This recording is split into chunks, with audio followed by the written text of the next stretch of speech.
Seja muito bem-vindo você que está chegando agora no Economia da Massa. Se você já chegou por esse vídeo, se inscreve, comenta, compartilha, dá like, faz tudo que precisa ser feito aí. Hoje a gente vai conversar um pouquinho sobre um assunto interessante. Por quê? Porque a gente vai conversar sobre a poupança. Por que ela é ruim, quando que ela foi criada, enfim. Essas coisas que é interessante a gente saber.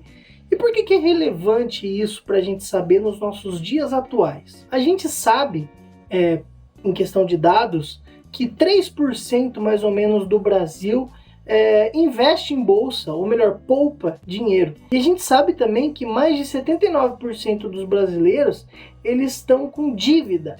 E se está com dívida é porque não tem dinheiro sobrando. Se não tem dinheiro sobrando é porque não tem poupança, porque não poupa dinheiro. Só que aí que está o ponto. A maioria dessas pessoas que poupam, ou melhor, os superavitários que têm dinheiro para poupar, eles não poupam no lugar certo. Ou seja, eles não têm o dinheiro alocado em um ativo que vai render legal mesmo. Eles têm o dinheiro alocado na poupança, que não é interessante, a gente vai ver o porquê. Enfim, dito isso, vamos entender o que seria a poupança, o que a gente entende que é a poupança, quando que ela foi criada. Primeiramente, a poupança ela foi criada em 1861 por Dom Pedro II. Uma peculiaridade interessante, uma curiosidade na verdade, é que ela foi criada junto com a Caixa Econômica Federal, em 1861, que nem eu falei agora, no Rio de Janeiro. Então, para você perceber que ela é bem velha, ela é um ativo bem antigo. Então a gente entende que esse ativo bem antigo, ele não é interessante para a gente colocar o nosso dinheiro. Por quê? Aí que a gente avança bastante no tempo e a gente chega em 2012, que foi o ano em que mudou a poupança. Ou seja, a gente tinha regras diferentes para o dinheiro render lá quando colocava, e depois de 2012 passou a valer novas regras. E essas regras, elas são baseadas na Selic, que é a nossa taxa básica de juros do nosso país.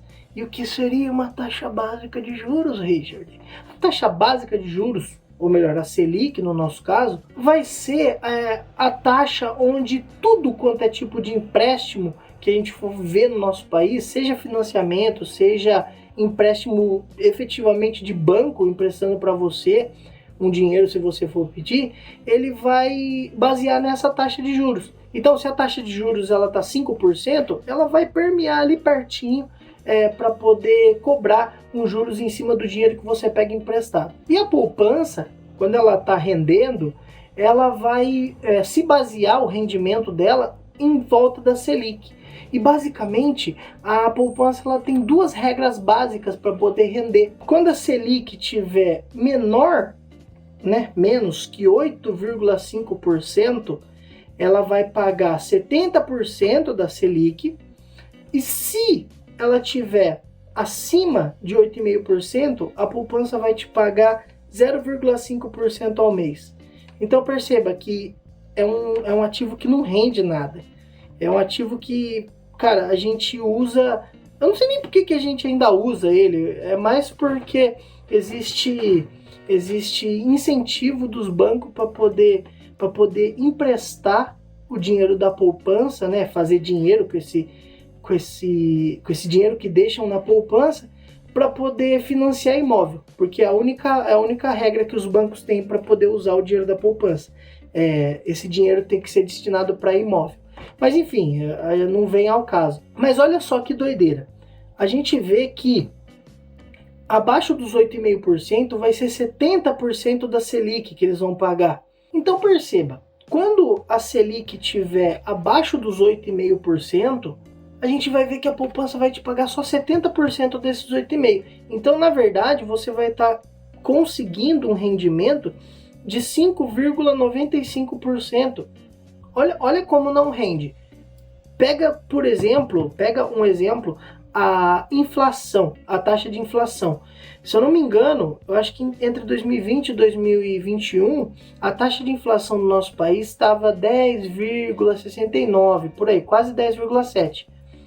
Aí eu te falo, imagina você deixa a reserva de emergência em um ativo em que rende 5,95 para uma inflação que está mais de 10. Você entende? Pensa comigo, seu dinheiro vai estar desvalorizando mais do que ele vai estar rendendo. Então você vai estar perdendo dinheiro deixando na poupança. Olha que doideira. E aí beleza, aí você pega e fala para mim, ah, Richard, mas e acima dos 8,5%? Tá, acima dos 8,5% ela vai pagar 0,5% ao mês. Só que pensa de novo comigo, você pega aí em qualquer corretora, banco digital que tenha corretora integrada, eles vão ter CDBs, LCIs, LCAs, Tesouro Direto até, que vai te pagar 0,8% com a mesma segurança que a poupança tem. 0,9%, 1% ao mês, 1,1% ao mês. Então perceba que é um ativo risk-free, né, que a gente fala que é ativo livre de risco, que ele vai te proporcionar essa segurança por não ter risco e vai te dar uma rentabilidade legal para você colocar sua reserva de emergência. Então, o porquê que eu faço esse vídeo aqui agora? É para você botar a mão na consciência se você investe em poupança e você parar de investir em poupança. É muito fácil você criar uma conta num banco digital e tirar o seu dinheiro da poupança e colocar num ativo que rende legal. Então foi isso, meus queridos, espero ter ajudado vocês e feito vocês pensar um pouquinho e no porquê que a poupança ela é muito ruim para deixar o nosso dinheiro, né? Então quando alguém falar para você que a poupança é ruim, você vai entender o porquê que ela está falando que realmente é um ativo que não compensa a gente colocar o dinheiro. Não deixa de se inscrever no canal, não deixa de comentar, não deixa de dar like. Agora eu voltei a colocar vídeo de novo aqui, né, no canal. Mas enfim, muito obrigado que você assistiu até aqui. Não esquece de guardar sempre um pouquinho aí, investir o nosso dinheiro, guardar um pouquinho para investimento e tamo junto. É nóis.